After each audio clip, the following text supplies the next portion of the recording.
ಆಹಾಹಾಹಾಹಾ, ಇದು ಒಂದು ಕರ್ನಾಟಕದ ಖಾದ್ಯ.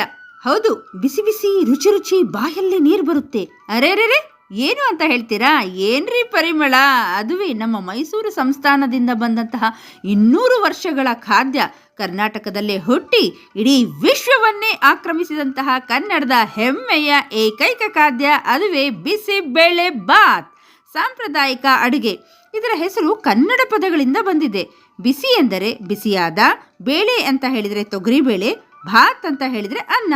ಅರಮನೆಯ ರಾಜಮನೆತನದಲ್ಲಿ ಅಡಿಗೆಯವರು ಸಾಂಬಾರ್ ತಯಾರಿಸುವಾಗ ಬೇಳೆ ಮತ್ತು ಅನ್ನವನ್ನು ಒಟ್ಟಿಗೆ ಸೇರಿಸಿ ಹೊಸ ರುಚಿ ಪ್ರಯೋಗಿಸಿದರು. ಮೂಲತಃ ತರಕಾರಿಗಳನ್ನು ಬಳಕೆ ಮಾಡುತ್ತಿರಲಿಲ್ಲ. ಆಗ ಕೇವಲ ಬೇಳೆ ಅನ್ನ ಒಟ್ಟಿಗೆ ಸೇರಿಸಿ ಮಸಾಲೆಯಿಂದ ಹೊಸ ರುಚಿ ಪ್ರಯೋಗಿಸಿದರು. ಕಾಲಕ್ರಮೇಣ ಅರಮನೆಯ ಅಡಿಗೆ ಮನೆಯಿಂದ ಹೊರ ಬಂದ ಈ ಖಾದ್ಯವು ಸಾಮಾನ್ಯ ಜನರ ಮನೆಗಳ ಹಾಗೂ ಹೋಟೆಲ್ಗಳನ್ನು ತಲುಪಿತು. ಕ್ಯಾರೆಟ್, ಬೀನ್ಸ್, ಬಟಾಣಿ ತರಕಾರಿ ಸೇರಿಸಿ ಶುರು ಮಾಡಿತು ಈ ಖಾದ್ಯ.